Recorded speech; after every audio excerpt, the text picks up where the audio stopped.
So, with no further ado, I'm going to commence the first session today. We're going to be talking about leadership and change makers, and I would like to invite to the stage Hilary Carty, Executive Director of Clore Leadership, Laura Jones, Co-Artistic and Director of Stopgap Dance Company, Niquelle LaTouche, Head of Academy at Breakin Convention, Anthony Missen, Co-Artistic Director of Company Chameleon, and Kenneth Tharp, Arts Consultant, who is also working in the Department of Culture and Creativity in the London Borough of Haringey. Welcome.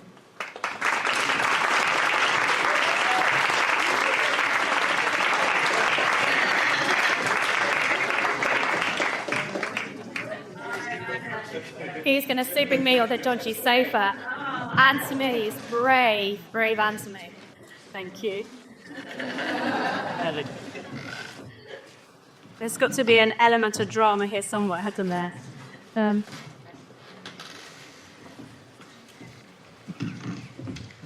So, I'm going to turn to you first, Hilary. You were appointed to the... Oh, we got mics on? Yep. Thanks. Oh, good. Thank you.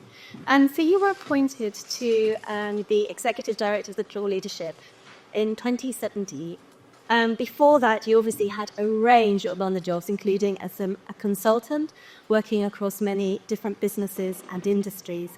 But you also held a number of leadership positions as well, including Culture and Education Director for London 2012 Olympic Games and Director of Arts Council England's Cultural Leadership Programme. So I think it's fair to say that Hilary knows a thing or two about leadership. So thank you for joining us today. Hilary, I was really struck last year when we met. Your parting shot to me was, well, Vanessa, of course, you know, dancers make fantastic leaders. I didn't disagree with that, but I'm really delighted to have the opportunity today to really ask you to unpack that for us, Hilary. What did you mean by that statement? Sure, thank you, and welcome everyone today. I think the bit of the biography that I would highlight is that I also was Director of Dance at Arts Council England, having a dance background myself. Dance is, in fact, the art form that brought me into the arts and cultural sector and brought me through into leadership. So it's no no surprise that I can look back and see that line of development that started in school. I started to dance in school, and I can see that line of development and the traits which, you know, looking back, I can name them going forward from that child of 10, 11, 12. I wouldn't know that they were going to take me forward, but I can count on them now. And I look at how I used to collect together the dancers. We used to form groups. We used to work together. We had to organize ourselves because we were just groups of school children. Performances, productions, all of the things that went into it. And I look back now and I see leadership all the way through, not just in myself, but in everyone who was working with me who took that forward. So when you talk about transferable skills, it is just innate, I think, in the way that we are as dancers, that we carry forward so many things into leadership. I'll highlight just three. If you think about the way that we are in the studio, your emotional intelligence is heightened. You know when someone's slightly off the beat. It's a sensing, isn't it? You know when someone should be at the front, but they're actually just off the line. All of these things you become sensitized to.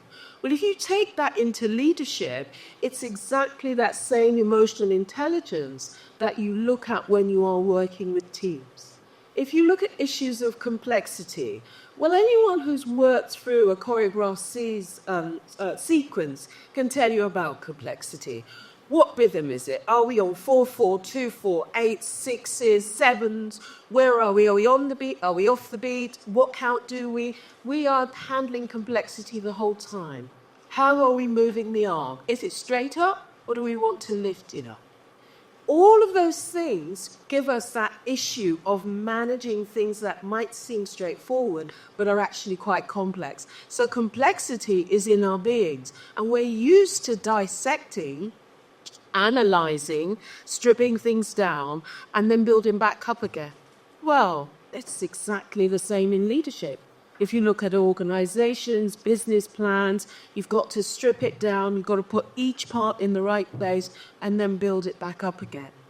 And so for me, issues of spatial awareness, emotional intelligence, complexity, I mean, I've got tons, but yes.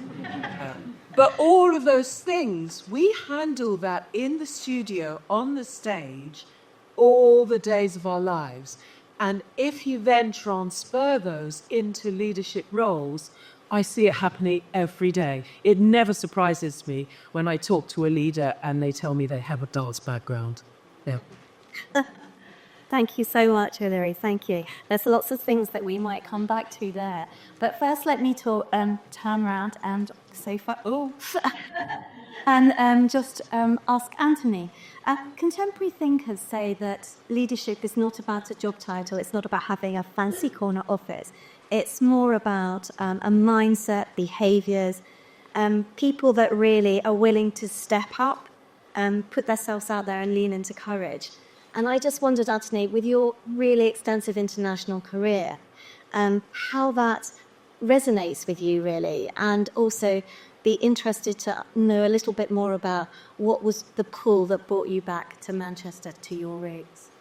The pull was really to get something going. There was very limited infrastructure for dance when I came up into it, and I wanted to create something for the city that could stop the talent rate and give people the chance for professional work and life. It was a huge journey to make. I met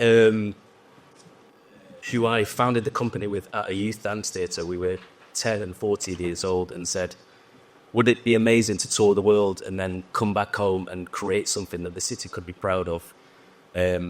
Eventually, that's what we did.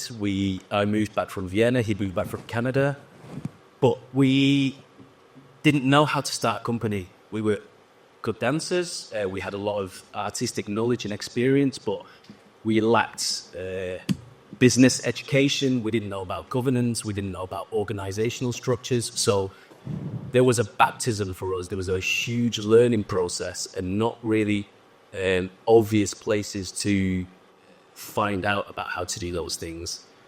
So we spent endless nights on the computer till like 3 o'clock in the morning researching, trying to figure out how do you start all of these things. We didn't have blueprints or models or maps we could follow, so we really designed it all from scratch. And I think that's this is a really weird example. Has anyone in Scouts or Brownies? Okay, so I went once on a night hike, and I'd never really been out of Manchester before. And in the early hours of the morning, out of a clearing in the woods, this couple emerged holding hands really early in the morning. And for me, that made no sense. So I was like, what are they doing there? People must live in a different way. What is that? And I was really curious, and it kind of transformed my brain at that moment to go, there's different possibilities. I know what I know from the circumstances that I was raised in. I wanted to have a better situation in life. So then I was like, wow, there's a big wide world. I need to understand that and understand my place in it. And I've kind of continuously done that and pushed myself into all sorts of contexts that are not part of my dance training. Ballet in Cunningham and those things didn't teach me that. It's just been a case of me having a passion, a determination, a desire to understand myself and the world, having purpose, and really putting myself out there and not relying on other people for answers. Is just to go out and get it. No one's good. Well, people are really generous if you help. People will offer and give you things, but I have continually stood up and gone out and found it and created endless things from scratch, and ended up working in all sorts of contexts that I never dreamed were possible, from Bedouin communities in the Negev desert to a few months ago working with a whole load of academics and psychologists, training them around creative health, or working in townships all over the place. And it's hanging on to a few things. It's the knowledge, the real deep knowledge that dance has the capacity to change people's lives and to change the world around them. And that, you can be part of that change. You can be part of that story. And the biggest thing for me to share probably today is to not be afraid of that. We are all going to be part of shaping the future of what this can be. And dance has never been in the public domain like it has before in lots of ways. We can look at justice, we can look at health, we can look at media. There's absolutely endless possibilities. And we can always go, there's others that make decisions and do these things. But actually, it can be you. And it doesn't matter if you don't have all the skills immediately there or all the knowledge. You can get it because there's so many things that have been part of your journey into this in the first place. As Hilary said, that you can tweak and go, actually, I can go there and I can go get it. So the biggest thing I can say to take away in some ways, which I think Isabel said to me years ago, was walk towards the fear. And it's those places where you're like, oh, I feel a bit like, go for it. What's the worst that can happen? It doesn't go as expected, but you can learn from it. You can unpick that and go, what would I do slightly differently next time? And then you've got your benchmarks. You can just build. And at some point, you won't be thinking about all of this stuff because you would have done half of it already. So walk towards the fear, fail like a champion, go for it. Thank you. Very, very wise words indeed. Walk towards the fear. That will be definitely one of my takeaways today. That is fantastic advice. And also, I was very interested in when you mentioned about different perspectives, and I think that very much relates to emotional intelligence and how we as dancers can look at things from different perspectives. We have that innate sensibility and able to do that. And we will, no doubt, have some questions on both of the things that you'll be talking about. But let's move across to Laura. So, another person who has great expressions. So, Laura, you once told me you were quietly revolutionary. Fantastic. Quietly revolutionary. And I think that's very apt when I consider what you've achieved so far in your career. Can you tell us a bit about your advocacy work and also the positive changes that you instigated in the dance sector? Yeah, I think it is also worth saying that there's space for quiet revolution and there's space for loud revolution. Both have their kind of their time and their place. And I think within Stopgap we spent quite a lot of time kind of with the quiet revolution and the idea as well of rather than calling people out and kind of when we see things that are non-inclusive, we see barriers or access issues, rather than calling people out and then there's kind of a defensiveness that comes, that still is the calling people in and it's the modelling the structures and the way that we wish society to be. So that kind of, giving examples and showing that it works. I think one of the other things that I often have thought for myself of in terms of leadership is a reluctant leader. I would definitely describe myself, maybe less so now, but certainly as a reluctant leader.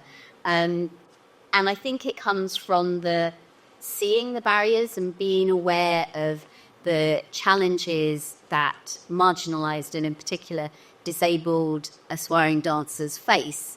That it's kind of, I've had to do something about it. There's not been a question. I've had to. And I think I kind of looking back at my experience and my route into dance, I had a passion for dance from a young age, and I grew up taking the kind of typical route into dance as a non-disabled young person. And so I had the privilege of training that worked for my body, more or less, and role models that I could identify with. But it still took a little bit of courage to kind of be able to speak up and go, yeah, I do want to be a dancer. Actually, this is a valid career choice for me. And I think, there's so much pressure on the academic side then to actually, say you want to be a dancer, I think feels quite a brave choice. But then I acquired my injury at the age of 16, and suddenly the role models I could no longer identify with, the training no longer worked for my body, but the passion was still there, the desire was still there to dance.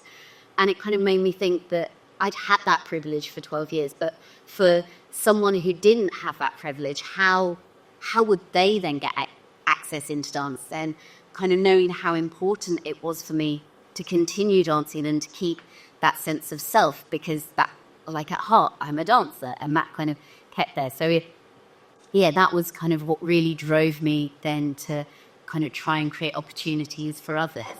And it took time to kind of figure it out for myself, kind of to figure out structures and processes that worked for me, and then trying to see, okay, well, how can that work for other people? And realizing that actually a lot of what kind of inclusive practice is good practice, and that actually it's not just going to be a benefit for disabled dancers, but for everyone. Through kind of this learning and this problem solving within Stopgap, we've created a number of programs.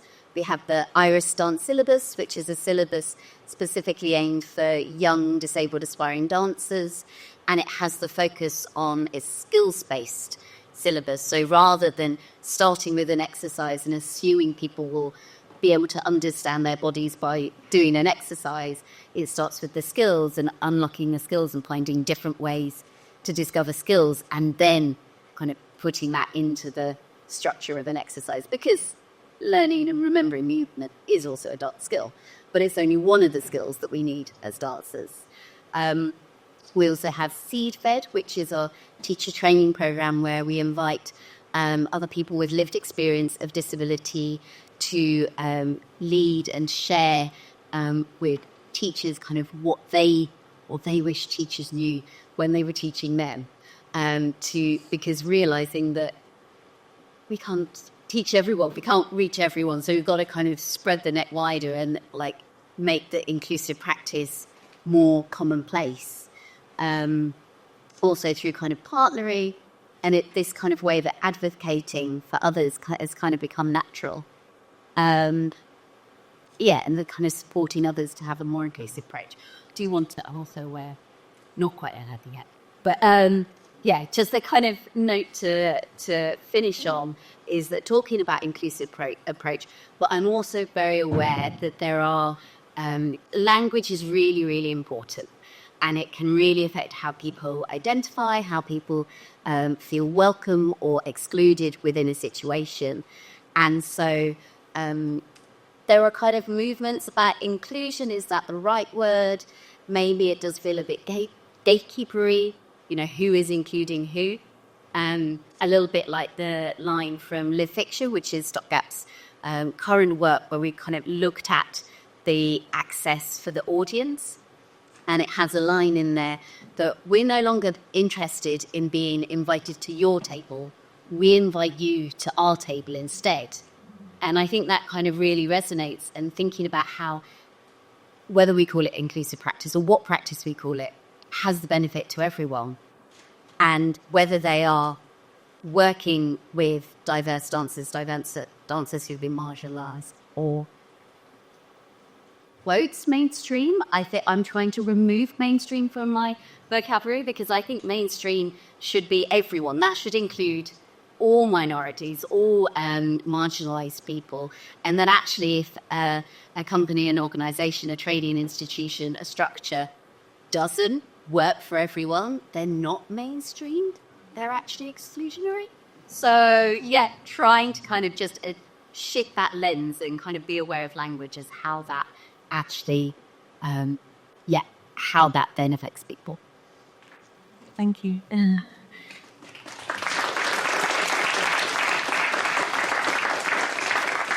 Thank you. And I think thank you on behalf of the entire dance sector for the extraordinary work that you are and continue to do with Stopgap, and I know many other organisations as well. So important. And great to shed the lens as well for us all, and really good provocation to all of us out there in the dance sector. Niquelle and Kenneth, you haven't had the opportunity to say anything so far, but we've got a couple of minutes before 11 o'clock. Do you have any reflections or any responses to what you've heard so far from our other guests? Yes. Yeah. I've been bubbling. And why I have a notebook also is because my mind will spark in many directions while we're talking, so I'm just jotting things as we're speaking. The language thing is particularly important for me. I'm also a qualified English teacher, so the use of words is super vital, and us interrogating what we mean by the words we say. The word inclusion is a word that really grates me, because it should be defined by that organization, that school, that individual pocket of people who are using it, and that definition should vary across those organizations and how they're using it to mean who they're including, etc. And I think a lot of the time when we use words like diversity, when we use words like equality, we're using them really aspirationally. But it's very limited in the pragmatic approaches and lived experience of how that feels to the people that we expect that to be experiencing it. And a lot of the time it's limited to representation, and that then becomes really tick boxy and hiring people into spaces without actually making them feel welcome or comfortable in those spaces or validated or seen and heard in those spaces. So there's a lot in terms of how we're using these labels to define what we're aiming to do. I feel really strongly about. And I think for me, equity is the biggest term that I attach everything I do practices to. I think dancers, in terms of that sensitivity, which was touched on across the board, I think there's a happening that was mentioned by Nandita, which actually I really have to honour. The choice of using the cards and making that choice to look after yourself, for me, is exactly what we would aim for a student at ABC to come up being able to do. Because that practice of care has been missing in our sector a lot of times. So even making that choice is a super important lesson for so thank you for that. For me, the skills that dancers are sensitive to is the ability to think about who is in the room, what is being felt, how do we need to get to the end result, but by sensitively taking in what is needed by everybody. And that is a really important skill because it's project management. I'm conscious of the time. Because in project management, that goes into producing, but it's our responsibility as people that hold these spaces to make those skills explicit, that they are able to do those things already. Then I'll pause there. Thank you. Thank you very much, Niquelle. We'll pick up after this. We'll pick up again after this 2-minute silence. I invite you all to just take the time for yourselves.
Okay, so I'm going to invite you back into the room and to come out of this moment of contemplation. I invite you to turn to the person next to you, behind you, or in front of you, preferably someone you don't know already. And just introduce yourself for a minute. Tell them where you're from and what you hope to get out in your day. Okay. Hello. Who's getting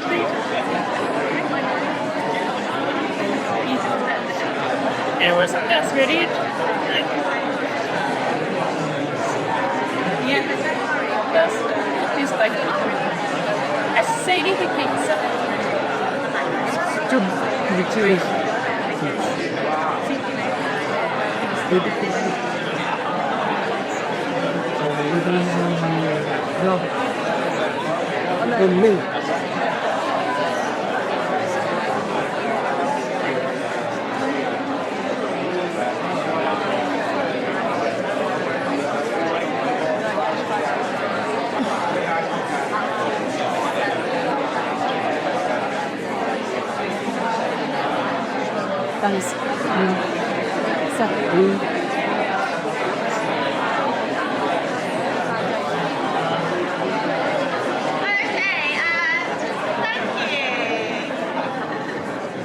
There will be lots of time to continue those discussions that you started in the extensive breaks. But now, Kenneth, you sat so patiently, quietly. I'm sure you've got some reflections. Not at all. It's been wonderful just to sit and listen to my colleagues. I was lucky enough to be a beneficiary of the Clore Leadership program. I prized that at DCD, who helped me do my dance degree when I was a professional dancer still.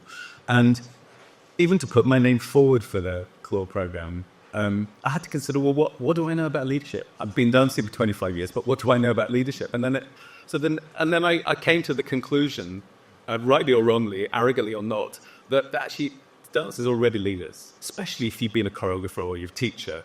You know what it's like to hold a space. You know what it's like to take charge of a process. And think of all the other jobs that you have to do around organising your own company. You know, that I always think it was a miracle that by the time you get into the rehearsal studio, you forgot any creative energy left. It's kind of a miracle because of all the other things you've had to do.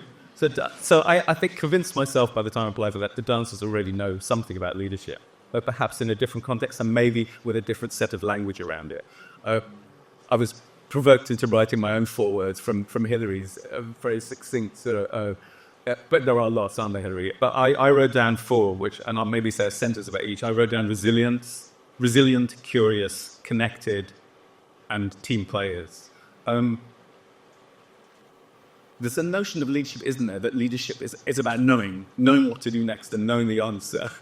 And I think dancers are brilliantly resilient because when you go through a creative process, the number of moments you had of sheer doubt, terror, uncertainty, when you've been through that a number of times and you go through that, every day really as a creative artist, working in a creative process and come out the other end, it gives you a resilience because you know that whatever however you end the day, sometimes in despair or something that I just can't get it or I'm getting worse or, you know that it'll be different the next day and you have that staying power. So I think dancers are extraordinarily resilient by their craft. And they don't worry if they don't necessarily know the answer today. They're not embarrassed to say, I don't know. They might ask their colleague, what do you think? Do you know? I think for me, that's part of leadership. I think as creators, we're infinitely curious. Being able to just ask the simple question, well, what if? And not necessarily know where that's going to lead. I think that curiosity is an important thing to hang on to. I think we're also connected. I think dance connects us deeply to ourselves through our practice. Thank you for leading us through that earlier thing this morning before we started. But it also, I think, allows us to connect deeply to other people. We're empathetic. We are connected in lots of ways. Even thinking about something as simple as peripheral vision, to be able to look straight ahead and be aware of what somebody's doing just on the edge of your peripheral vision. I came across a video on YouTube years ago by National Geographic, which had a guy in a gorilla costume on the street, wearing dark glasses with his arms folded. And the research would watch people walk past, and the people that noticed the gorilla would take a photo and give him a high five. The people that didn't notice were the ones who were walking on the street like this, on their phones. So he would stop them and say, excuse me, madam, did you notice that gorilla back there? And they go, no. I said, why? Why not? Well, I guess I was on my phone looking for my next appointment. They were in America. And then after a couple of incidents, he turned to the camera and said, scientific evidence has shown that texting while walking can reduce your peripheral vision to 10% or less. I mean, that's like wearing a pair of blinkers, isn't it? Which is why we all know what it's like to walk behind someone on the street who's on their mobile phone because you don't know what they're going to do next. So I think as dancers, we practice what it is to not only be connected to our bodies, but to connect it to those around us, that peripheral awareness, that empathetic understanding of the space we're in. I think it's a huge, perhaps underplayed asset that we have with us. And there was one other thing I'd say on that one, which is, I think all of us have heard the phrase mind over matter. It's a familiar phrase, but I think there's a sort of hegemony in Western European thinking that it is all about the mind over matter. It's almost as though the body is some untrustworthy miscreant that needs taming by the intellect, as opposed to the fact that this is one huge harmonious whole system. Intelligence, resides in every cell in our body, and we ignore that intelligence at our peril.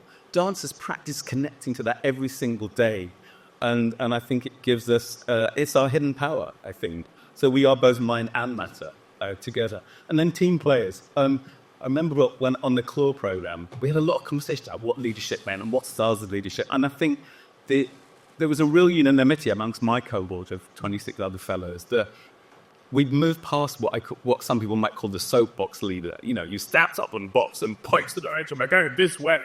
And to something which was much more about empowering others and to do with being team players and, again, being empathetic.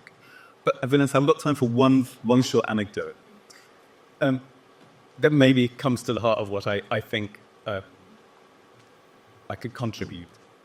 I was doing if you were to Google personal qualities not measured by testing, you may be lucky enough to come across, as I did, a list of 23 attributes by a lady called Maria Montessori, or you'll know from the Montessori schools.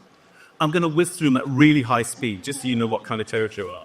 Creativity, critical thinking, resilience, motivation, persistence, curiosity, question asking, humor, endurance, reliability, enthusiasm, civic-mindedness, self-awareness, self-discipline, empathy, leadership, compassion, courage, sense of beauty, sense of wonder, resourcefulness, spontaneity, and humor. All things that I would want for myself and for others.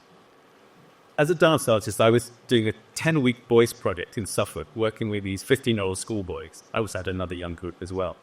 And over the 10 weeks, I saw them for 2 hours a week. We created a piece. They made most of the movement themselves. I just guided the process. They had already performed it once. And so when I was invited back to watch the second performance a couple of weeks later, I was quite relaxed. I was sitting in the audience. I thought, I'm going to film it. I had my video camera. And this piece was in 2 sections. We were using Argentinian... Siri, be quiet. This piece was in 2 sections. We were using Argentinian tango music. I called it something like the Dancing Warriors, but turned it to Spanish. I don't speak Spanish, but something like Las Caballas something or whatever. So it sounded more glamorous.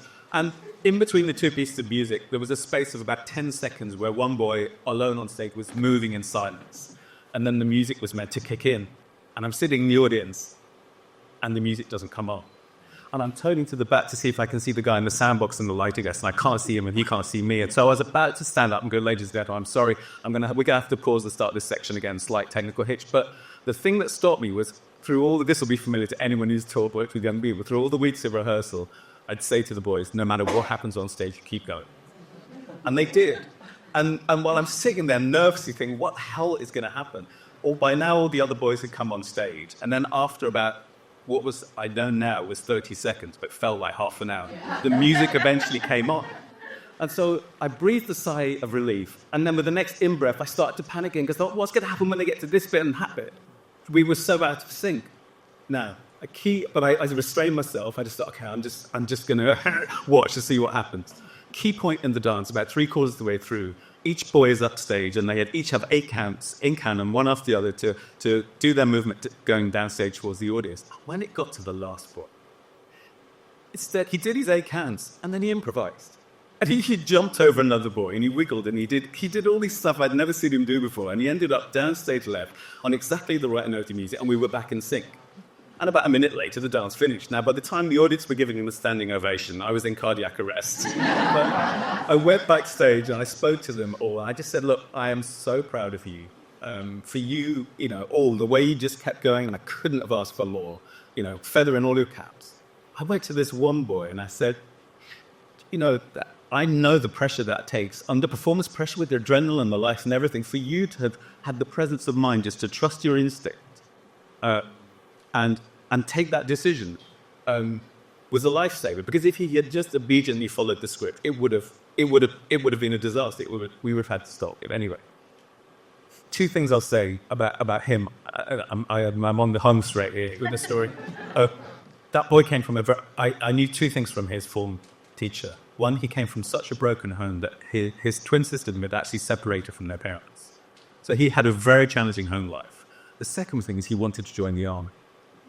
And I remember reflecting in the weeks and months afterwards, this is years ago now, that if I was a soldier going to be led into hostile circumstances, what kind of leader would I want to take me there?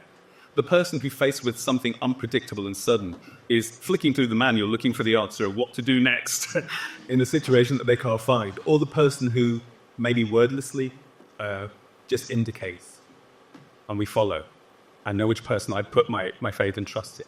So coming back to that list of qualities by Mia Montessori, when I'm in educational circles, and I just stood down as chair of a school governing body, and it was dance that got me there, because my first week as a professional dancer was in a school, I would say to educationalists, that list of 23 attributes, in which school lesson or subject could a young person demonstrate so clearly at least half, if not 3/4 of things on that list within the space of 30 seconds?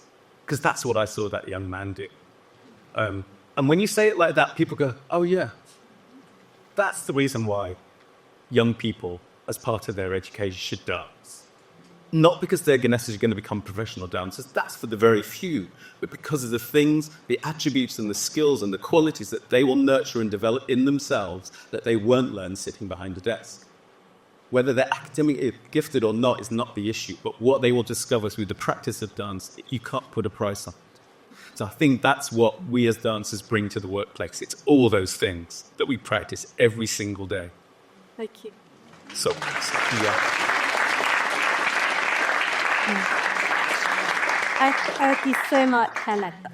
There's a few things there, just like trusting your instincts and being comfortable with vulnerability. I think there's so much to unpack, including I'm going to rewrite my CV, I think, with that 20 step training break. But bringing us back to the present day, over the last 4 years, there's been so much political, social, economic turmoil in the world of volatility, combined with huge advancements in technology that have really tested lots and lots of leaders to their limits. Futurist Amy Webb describes novelty as the new normal. And best-selling author and researcher Brené Brown talks about the need to be comfortable leading through uncertainty in her podcast, Dare to Lead. Now, there's a provocation for you all. Hilary, what do you perceive are the most pressing challenges for leaders and change makers in the dance sector today? How long have we got? Well, I'm extending the sessions. Don't worry, everyone. We'll finish at past instead because we started slightly late.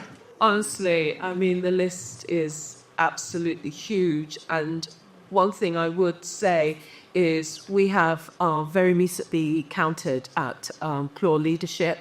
There are 2 members of my team just outside. If you want to have any more information, please, they're just in the marketplace. Do go and say hi. We had a look over the last year working with the Arts Council England, Arts and Humanities Research Council and Paul Hamlin Foundation at what on earth is going on and what are we supposed to do about it as leaders in the sector.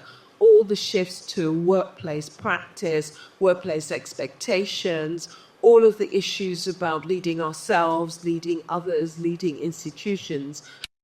On our website is called The World of Work, and we have gathered together through a series of assemblies, formal research and conversations. A number of the issues are at the top of the leadership challenge. And I can't list them all, but things like the cost of living crisis, which came after the COVID crisis, the disturbances that are happening on a global scale. So all of those things together impact you as an individual, and they erode your confidence, your sense of being in the world. And as a leader, you need to be able to tap into that central force of confidence to be able to radiate your ideas, your vision, your strategy and ways of getting.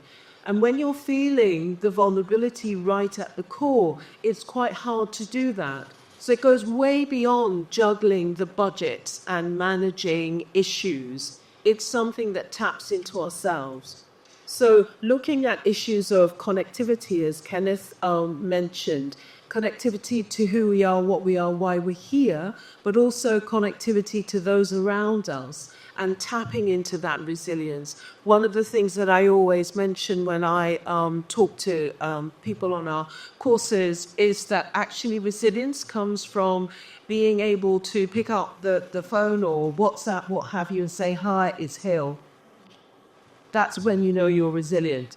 If you have to start with good afternoon, my name is Hilary Carty, then resilience just erodes. So I absolutely encourage everyone here today, can we make this a safe space that you can go up to anyone in this building today and say hi?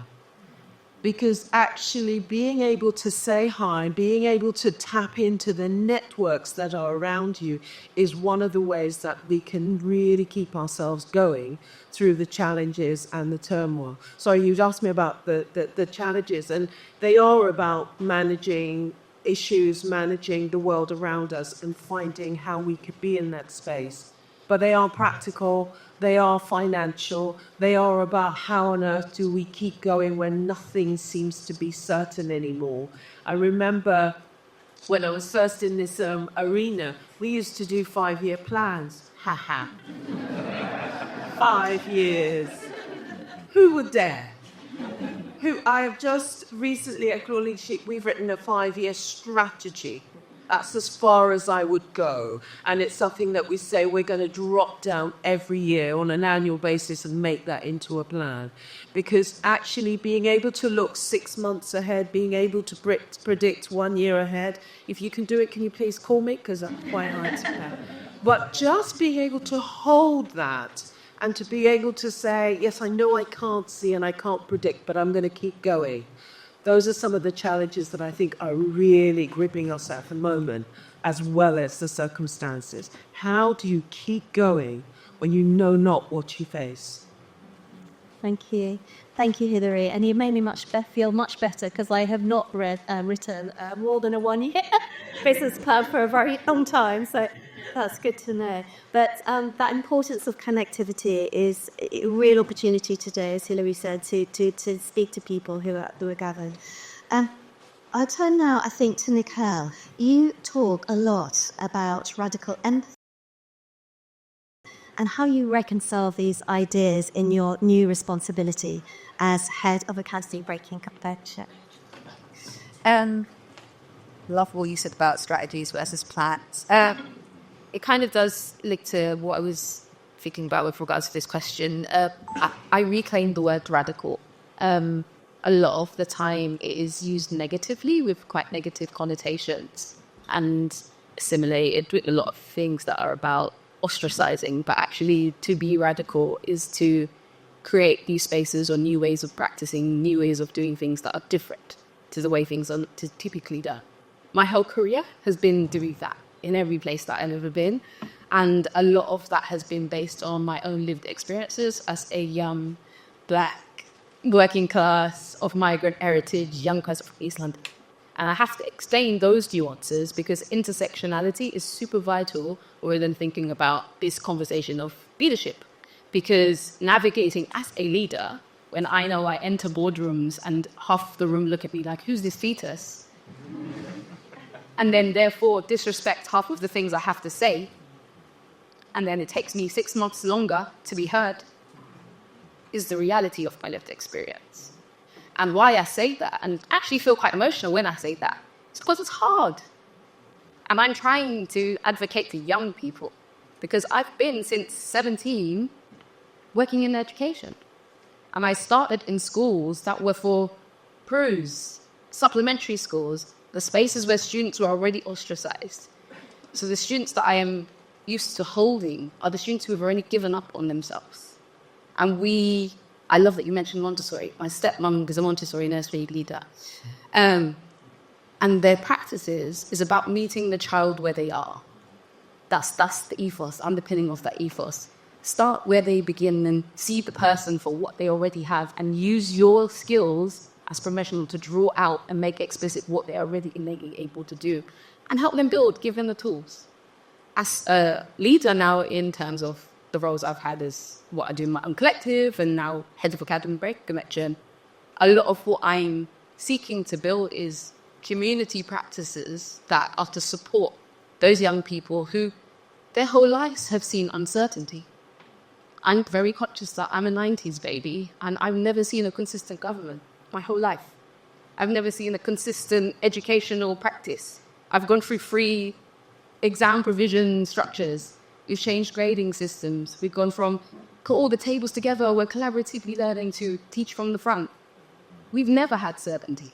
So in a way, my generation, the millennials, the Gen Alphas, the Gen Xers, we've never known consistency. So actually we seek those intergenerational conversations to have people who have actually experienced the world that said, I study this, it equates to that. We don't live in that world anymore.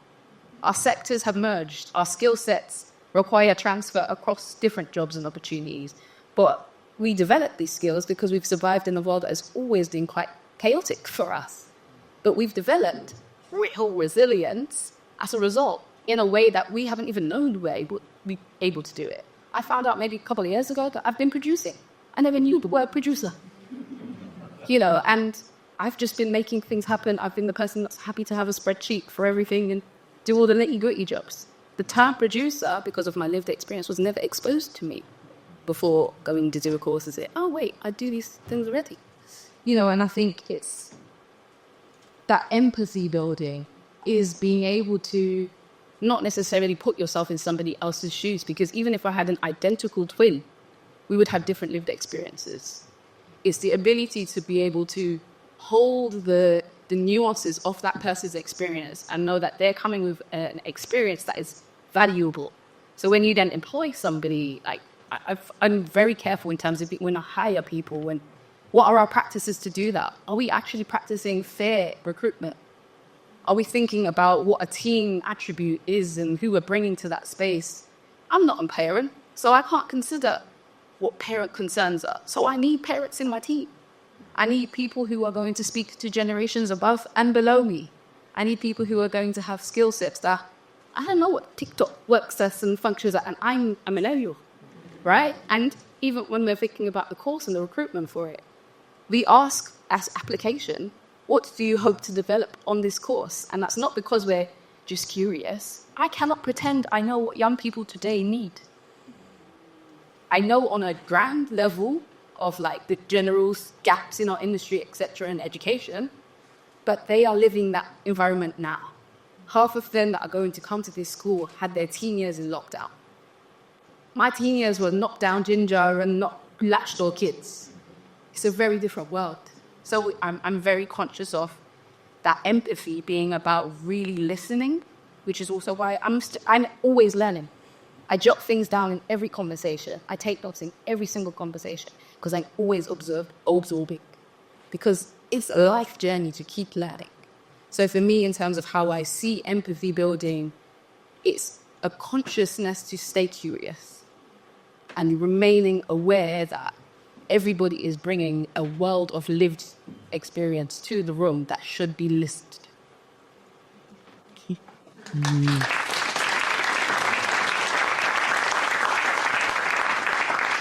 Thank you so much, Niquelle. You said so much there. I think one thing that I'm so proud of my DCD colleagues for doing is always meeting dancers where they're at. I think that is so valuable, and that inbred thing that all dancers have, that curiosity and that ability to learn. We constantly learn. We're constantly learning new things and picking things up. I'm going to hand a mic to Jaylee, who's over here. And just in case anyone has any questions in the audience, just stick your hands up. We'd love to take a couple of questions before we end this session. And perhaps whilst you're thinking of a question, Kenneth wants to say something. So just wave if you... I'll say really quickly, it was just to pick up on your point about intersectionality. I had a revelatory moment about that in a What Next meeting. Those of you who don't know about What Next, please explore it. But it was a weekly in-person meeting. The young bit is now a sort of bi-weekly online meeting. Talk about all the things that are going on in the arts. I happened to be co-chairing this meeting, and someone was talking about social mobility. And when he'd finished, I said, before I open up to questions, can I just check something in my understanding? I said, if I've heard you correctly, would I be right in saying that if you happen to be a black, gay, disabled woman from a low socioeconomic background, you would automatically be facing 5 layers of disadvantage on a daily basis? And he went, yeah. Maybe, think about it now. Add in neurodiversity as well. Global majority, employees. We're going to sort them out. But almost all of them will be ticking multiple boxes at any one time. I get traumatized by those binary tick box things because my truth always sits outside the options that are presented on the page. And most of us are like that, I think. And so I think for me, it's a little reminder for myself constantly to be thinking about what are the things we're not seeing, or what are the other things that we also need to address at the same time. Thank you. Thank you, very important. We have a question, I think, Vic. Hi, thank you so much for today already. I came here with a blank mind and open heart, and I'm already feeling quite emotional, actually. And I just wanted to ask whoever really about doubt. So I think I've led in my life, because I don't come from dance, a formal education, or I know very little about the structures, so I'm feeling very insecure about the mind part of dance, and I've always led with body and intuition. So I guess if anybody has any thoughts about doubt and overcoming doubt, sometimes you just feel it with the body in plastics, but yeah. Thank you for your question. And Anthony? Probably we've all got something to say about that. It's a thing, it's present, it's a reality. Everybody has doubts, fears, insecurities, desires. We're all like multifaceted. I realized at some point I had horrific imposter syndrome, and it was absolutely crippling, the idea of me doing something like this. And some of that is about practice. A lot of it is just trying to figure out, how can I get comfortable in my own skin? How can I acknowledge to myself that my view of the world and my experience, how I look, how I talk, can't fundamentally change. I can only exist as me. So let me put it out there, because I have as much right to say things in my way, as clumsy as they might come out, as the next person.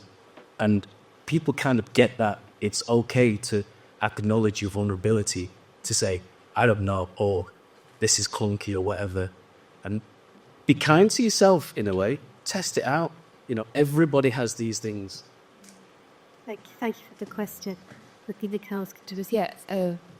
So doubt for me is your way into trust. You can only experience the thing you're seeking by doing the opposite. So when your body's experiencing doubt, you're actually on your way to trusting yourself. In terms of your body, I would advise The Body Holds the Score as a book to read. It's about trauma and how the body kind of experiences life, but it's also about what your body remembers and how that comes out in your movement, etc.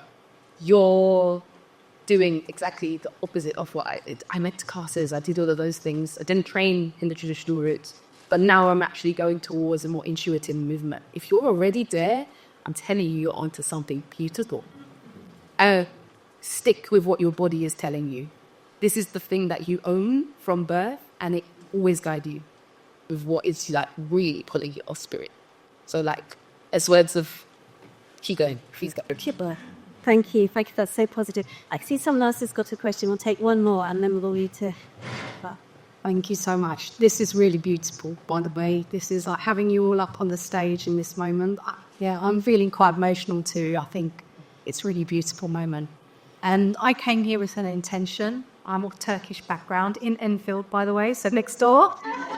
They bring council and Borough, I mean. But yeah, my intention is to give women of Middle Eastern background a voice in dance.